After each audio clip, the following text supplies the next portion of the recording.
इस क्रम में गुरु तुलखो रिनपोचे, जिन्हें भारत सरकार ने 2022 में पद्मश्री से सम्मानित किया, आपका संबंध अरुणाचल प्रदेश के बोमडिला मोनेस्ट्री से है।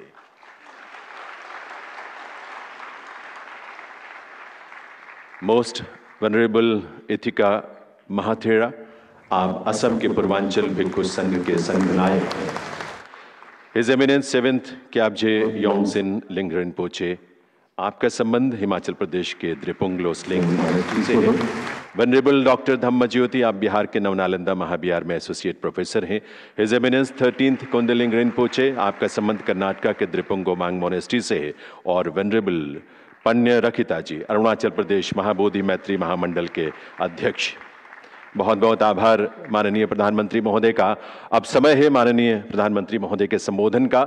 देव सज्जनों, युद्ध और अशांति से जूझ रही दुनिया में युद्ध का नहीं, बुद्ध का संदेश देने वाले देश के यशस्वी प्रधानमंत्री श्री नरेंद्र मोदी जी से विनती है, आग्रह है, निवेदन है कि वे इस अवसर पर अपने संबोधन से हम सबका मार्गदर्शन करें। माननीय प्रधानमंत्री महोदय।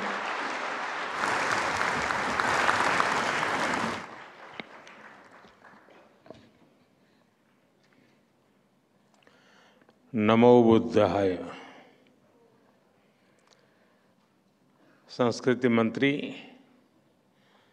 श्रीमान गजेंद्र सिंह शेखावत जी, minority affairs minister Shri Kiran Rijiju जी,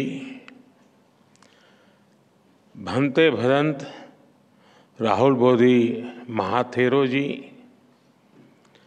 वेनरेबल चांगचुप छौदेन जी, महासंघ के सभी गणमान्य सदस्य, एक्सेलेंसीज, डिप्लोमेटिक कम्युनिटी के सदस्य, बुद्धिस्ट स्कॉलर्स, धम्म के अनुयायी, देवी और सज्जनों, आज एक बार फिर मुझे अंतर्राष्ट्रीय अभिधम्म दिवस के कार्यक्रम में शामिल होने का सौभाग्य मिला है। अभिधम्म दिवस हमें याद दिलाता है कि करुणा और सद्भावना से ही हम दुनिया को और बेहतर बना सकते हैं। इससे पहले 2021 में कुशीनगर में ऐसा ही आयोजन हुआ था। वहां उस आयोजन में भी मुझे शामिल होने का सौभाग्य मिला था। और ये मेरा सौभाग्य है कि भगवान बुद्ध के साथ जुड़ाव की जो यात्रा मेरे जन्म के साथ ही शुरू हुई है, वो अनवरत जारी है। मेरा जन्म गुजरात के उस वडनगर में हुआ जो एक समय बौद्ध धर्म का महान केंद्र हुआ करता था। उन्हीं प्रेरणाओं को जीते जीते मुझे बुद्ध के धम्म और शिक्षाओं के प्रसार के इतने सारे अनुभव मिल रहे हैं। पिछले 10 वर्षों में भारत के ऐतिहासिक बौद्ध तीर्थस्थानों से लेकर दुनिया के अलग अलग देशों तक, नेपाल में भगवान बुद्ध की जन्मस्थली के दर्शन, मंगोलिया में उनकी प्रतिमा के अनावरण से लेकर श्रीलंका में वैशाख समारोह तक, मुझे कितने ही पवित्र आयोजनों में शामिल होने का अवसर मिला है। मैं मानता हूं संघ और साधकों का ये संग ये भगवान बुद्ध की कृपा का ही परिणाम है। मैं आज अभिधम्म दिवस के इस अवसर पर भी आप सभी को और भगवान बुद्ध के सभी अनुयायियों को अनेक अनेक शुभकामनाएं देता हूं। आज शरद पूर्णिमा का पवित्र पर्व भी है। आज ही भारतीय चेतना के महान ऋषि वाल्मीकि जी की जन्म जयंती भी है। मैं समस्त देशवासियों को शरद पूर्णिमा और वाल्मीकि जयंती की भी बधाई देता हूं। आदरणीय साथियों, इस वर्ष अभिधम्म दिवस के आयोजन के एक साथ एक ऐतिहासिक उपलब्धि भी जुड़ी है।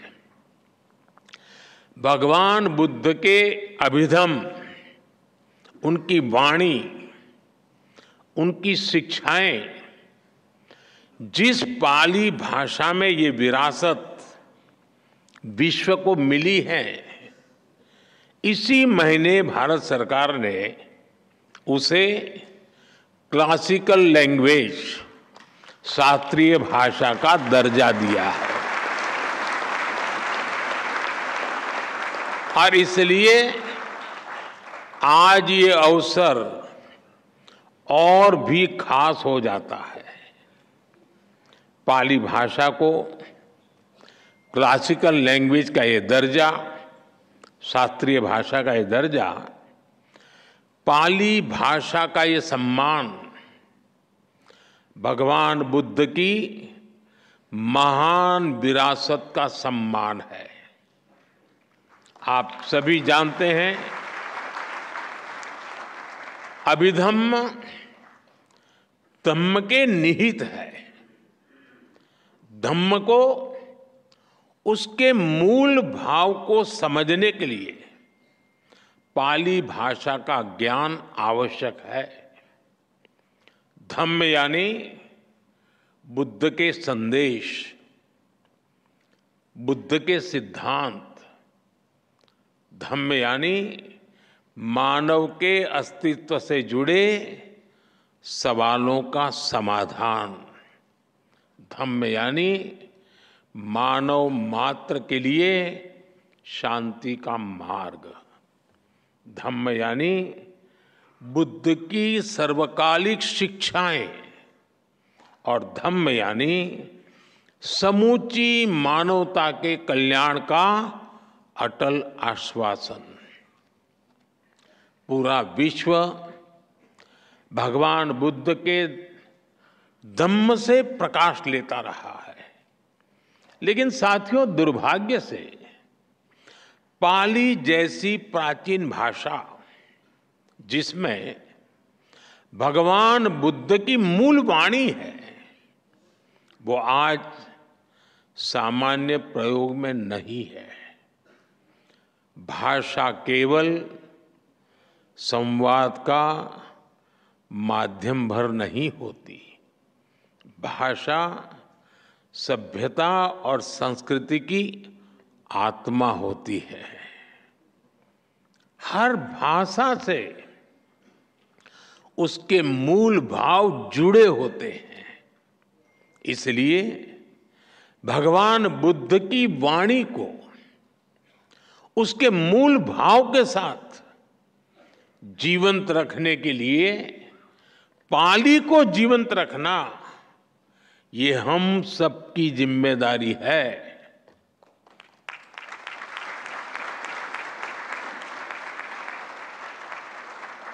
मुझे खुशी है कि हमारी सरकार ने बड़ी नम्रतापूर्वक ये जिम्मेदारी निभाई है।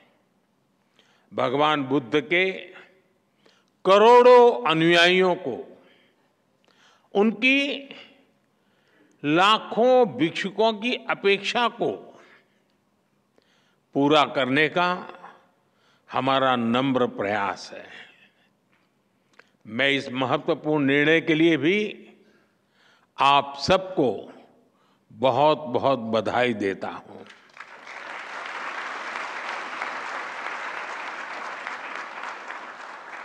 आदरणीय साथियों, भाषा, साहित्य, कला, अध्यात्म, किसी भी राष्ट्र की ये धरोहरें उसके अस्तित्व को परिभाषित करती हैं। इसलिए आप देखिए, दुनिया के किसी भी देश में कहीं कुछ 100 साल पुरानी चीज मिल भी जाती है तो उसे पूरी दुनिया के सामने गर्व से प्रस्तुत करता है। हर राष्ट्र अपनी हेरिटेज को अपनी पहचान के साथ जोड़ता है, लेकिन दुर्भाग्य से भारत इस दिशा में काफी पीछे छूट गया था।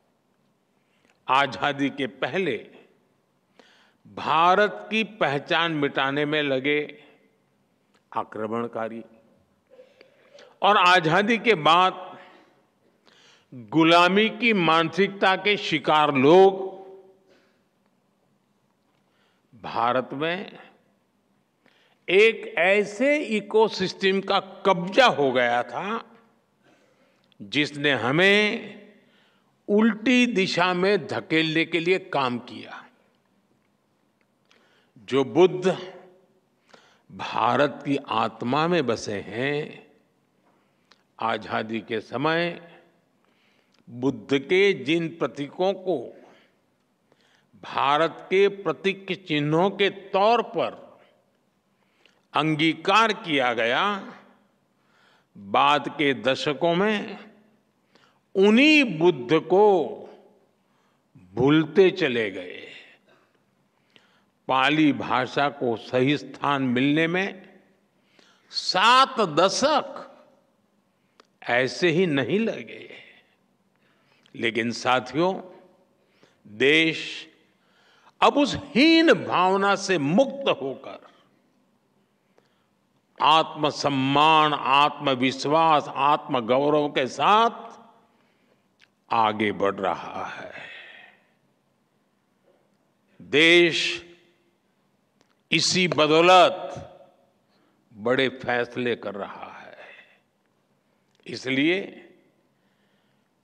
आज एक और पाली भाषा को शास्त्रीय भाषा, क्लासिकल लैंग्वेज का दर्जा मिलता है, तो साथ ही यही सम्मान मराठी भाषा को भी मिलता है।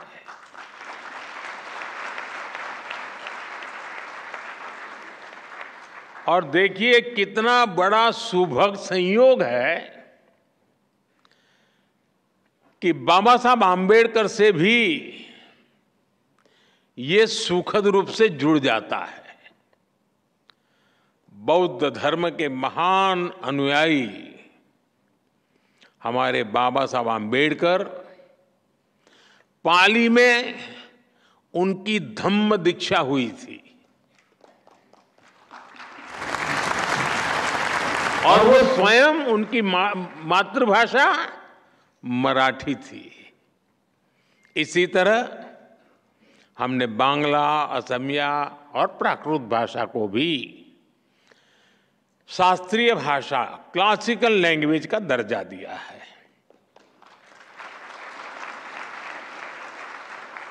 साथियों, भारत की ये भाषाएं ही हमारी विविधता को पोषित करती है। अतीत में हमारी हर भाषा ने राष्ट्र निर्माण में अहम भूमिका निभाई है। आज देश ने जो नई राष्ट्रीय शिक्षा नीति अपनाई है, वो भी इन भाषाओं के संरक्षण का माध्यम बन रही है। देश के युवाओं को जब से मातृभाषा में पढ़ाई का विकल्प मिला है, मातृभाषाएं और ज्यादा मजबूत हो रही है। साथियों, हमने अपने संकल्पों को पूरा करने के लिए लाल किले से पंच प्राण का विजन देश के सामने रखा है। पंच प्राण यानी विकसित भारत का निर्माण, गुलामी की मानसिकता से मुक्ति, देश की एकता, कर्तव्यों का पालन और अपनी विरासत पर गर्व। इसलिए आज भारत तेज विकास और समृद्ध विरासत के दोनों संकल्पों को एक साथ सिद्ध करने में जुटा हुआ है। भगवान बुद्ध से जुड़ी विरासत का संरक्षण इस अभियान की प्राथमिकता है। आप देखिए, हम भारत और नेपाल में भगवान बुद्ध से जुड़े स्थानों को बुद्ध सर्किट के रूप में विकसित कर रहे हैं। कुशीनगर में इंटरनेशनल एयरपोर्ट भी शुरू किया गया है। लुम्बिनी में India international centre for Buddhist culture and heritage का निर्माण हो रहा है। लुम्बिनी में ही बुद्धिस्ट यूनिवर्सिटी में हमने डॉक्टर बाबा साहब Ambedkar chair for Buddhist studies की स्थापना भी की है। बोधगया, श्रावस्ती, कपिलवस्तु, सांची, सतना और रीवा जैसे कई स्थानों पर कितने ही डेवलपमेंट प्रोजेक्ट चल रहे हैं। 3 दिन बाद 20 अक्टूबर को मैं वाराणसी जा रहा हूं, जहां सारनाथ में हुए अनेक विकास कार्यों का लोकार्पण भी किया जाएगा। हम नए निर्माण के साथ साथ अपने अतीत को भी सुरक्षित कर रहे हैं। पिछले 10 वर्षों में हम 600 से ज्यादा प्राचीन धरोहरों, कलाकृतियों और अवशेषों को दुनिया के अलग अलग देशों से वापस भारत लाए हैं। 600 से ज्यादा। और इनमें से कई अवशेष बौद्ध धर्म से संबंधित है।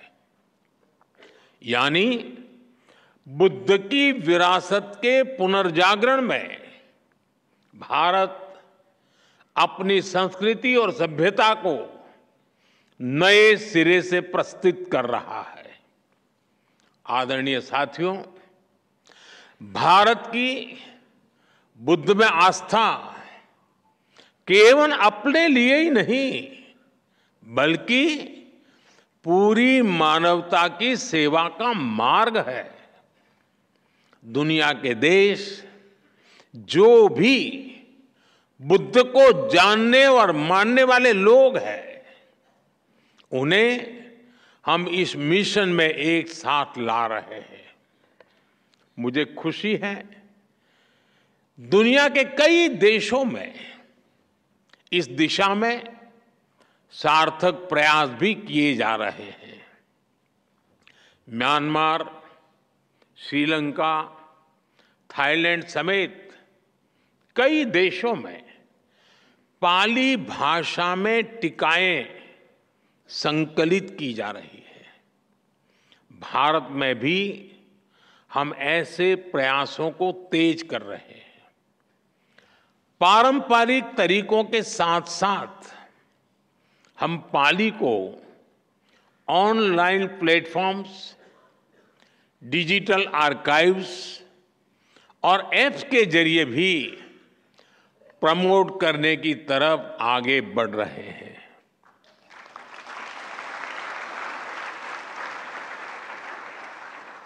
भगवान बुद्ध को लेकर मैंने पहले भी कहा है, बुद्ध बोध भी है और बुद्ध शोध भी है।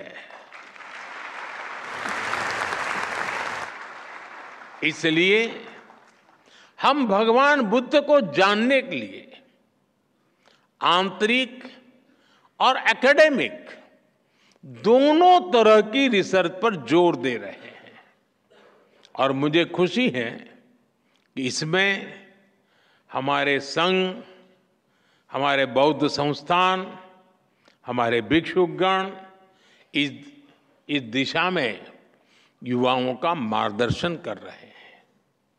आदरणीय साथियों, 21वीं सदी का ये समय आज विश्व की जियो पॉलिटिकल परिस्थिति आज एक बार फिर विश्व कई अस्थिरताओं और आशंकाओं से घिरा है। ऐसे में बुद्ध न केवल प्रासंगिक है बल्कि अपरिहार्य भी बन चुके हैं।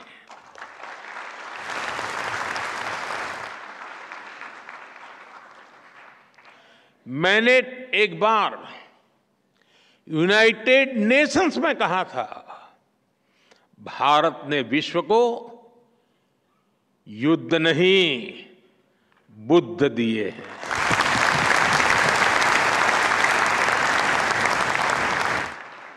और आज मैं बड़े विश्वास से कहता हूं, पूरे विश्व को युद्ध में नहीं बुद्ध में ही समाधान मिलेंगे।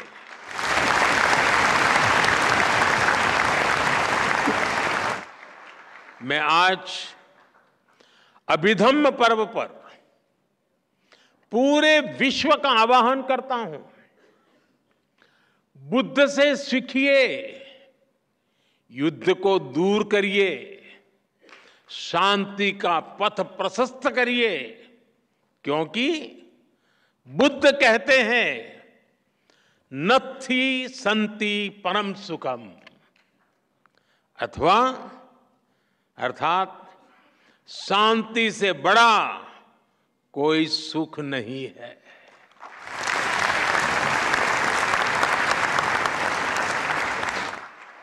भगवान बुद्ध कहते हैं नहीं वैरेन वैरानी सम्मन्तिद कुदाचनम अवैरेन च सम्मन्ति एस धम्मो सनंततो।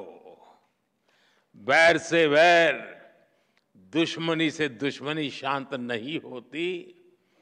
वैर अवैर से मानवीय उदारता से खत्म होता है। बुद्ध कहते हैं भवतु सब मंगलम, यानी सबका मंगल हो, सबका कल्याण हो। यही बुद्ध का संदेश है, यही मानवता का पथ है। आदरणीय साथियों, 2047 तक के ये 25 वर्ष का कार्यकाल, इस 25 वर्ष को अमृत काल की पहचान दी है। अमृत काल का ये समय भारत के उत्कर्ष का होगा। ये विकसित भारत के निर्माण का कालखंड होगा। भारत ने अपने विकास का जो रोडमैप बनाया है, उसमें भगवान बुद्ध की शिक्षाएं हमारा पथ प्रदर्शन करेगी। ये बुद्ध की धरती पर ही संभव है कि आज दुनिया की सबसे बड़ी आबादी संसाधनों के उपयोग को लेकर सजग है।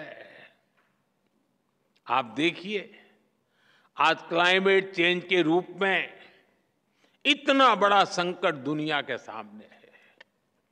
भारत इन चुनौतियों के लिए न केवल खुद समाधान तलाश रहा है, बल्कि उन्हें विश्व के साथ साझा भी कर रहा है। हमने दुनिया के कई देशों को साथ जोड़कर मिशन लाइफ शुरू किया है। भगवान बुद्ध कहते थे, अत्तानमेव पठमन पति रूपे निवेशये, अर्थात हमें किसी भी अच्छाई की शुरुआत स्वयं से करनी चाहिए। बुद्ध की यही शिक्षा मिशन लाइफ के केंद्र में है, यानी सस्टेनेबल फ्यूचर का रास्ता हर व्यक्ति की सस्टेनेबल लाइफस्टाइल से निकलेगा। भारत ने जब दुनिया को इंटरनेशनल सोलर अलायंस जैसा मंच दिया, भारत ने जब G20 की अपनी अध्यक्षता में ग्लोबल बायोफ्यूल अलायंस का गठन किया, भारत ने जब one sun one world one grid का विजन दिया, तो उसमें बुद्ध के विचारों का ही प्रतिबिंब दिखता है।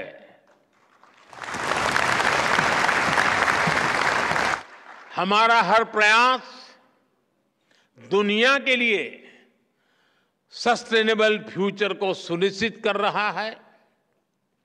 India, middle east, Europe economic corridor हो, हमारा ग्रीन हाइड्रोजन मिशन हो, भारतीय रेलवे को 2030 तक नेट जीरो करने का लक्ष्य हो, पेट्रोल में इथेनॉल ब्लेंडिंग को बढ़ाकर 20% तक करना हो, ऐसे कई तरीकों से हम इस धरती की रक्षा का अपना मजबूत इरादा दिखा रहे हैं, जता रहे हैं। साथियों, हमारी सरकार के कितने ही निर्णय बुद्ध, धम्म और संघ से प्रेरित रहे हैं। आज दुनिया में जहां भी संकट की स्थिति होती है, वहां भारत फर्स्ट रिस्पॉन्डर के रूप में मौजूद रहता है।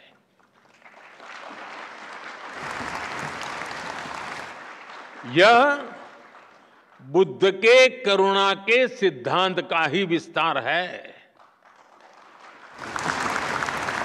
चाहे तुर्की में भूकंप हो, श्रीलंका में आर्थिक संकट की स्थिति हो, कोविड जैसी महामारी के हालात हो, भारत ने आगे बढ़कर मदद का हाथ बढ़ाया है। विश्व बंधु के रूप में भारत सबको साथ लेकर चल रहा है। आज योग हो या मिलेट से जुड़ा अभियान, आयुर्वेद हो या नेचुरल फार्मिंग से जुड़ा अभियान, हमारे ऐसे प्रयासों के पीछे भगवान बुद्ध की भी प्रेरणा है। आदरणीय साथियों, विकसित होने की तरफ बढ़ रहा भारत अपनी जड़ों को भी मजबूत कर रहा है। हमारा प्रयास है कि भारत का युवा साइंस और टेक्नोलॉजी में विश्व का नेतृत्व करे, और साथ ही हमारा युवा अपनी संस्कृति और अपने संस्कारों पर भी गर्व करे। इन प्रयासों में बौद्ध धर्म की शिक्षाएं हमारी बड़ी मार्गदर्शक है। मुझे भरोसा है हमारे संतों और भिक्षुकों के मार्गदर्शन से, भगवान बुद्ध की शिक्षाओं से हम सब साथ मिलकर निरंतर आगे बढ़ेंगे। मैं आज के इस पवित्र दिवस पर इस आयोजन के लिए आप सभी को एक बार फिर अनेक अनेक शुभकामनाएं देता हूं।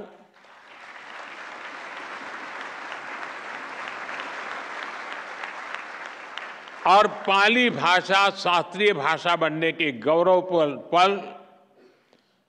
गौरव के साथ साथ उस भाषा के संरक्षण संवर्धन के लिए हम सबकी एक सामूहिक जिम्मेवारी भी बनता है। उस संकल्प को हम लें, उसे पूरा करने का प्रयास करें। यही अपेक्षाओं के साथ मैं फिर एक बार आप सबका बहुत बहुत धन्यवाद करता हूं। नमो बुद्धाय।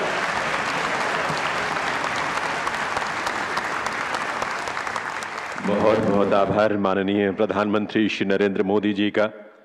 विश्व भर में मानव के कल्याण और शांति के प्रति आपकी प्रतिबद्धता हम सबको प्रेरित करती है। भगवान बुद्ध के उपदेशों और जीवन के मर्म को आपने जिस रूप में आत्मसात किया है वो भारत के लिए नहीं बल्कि पूरे विश्व के लिए आशा की किरण है। नमन है आपके नेतृत्व को, आपके चिंतन को, आपके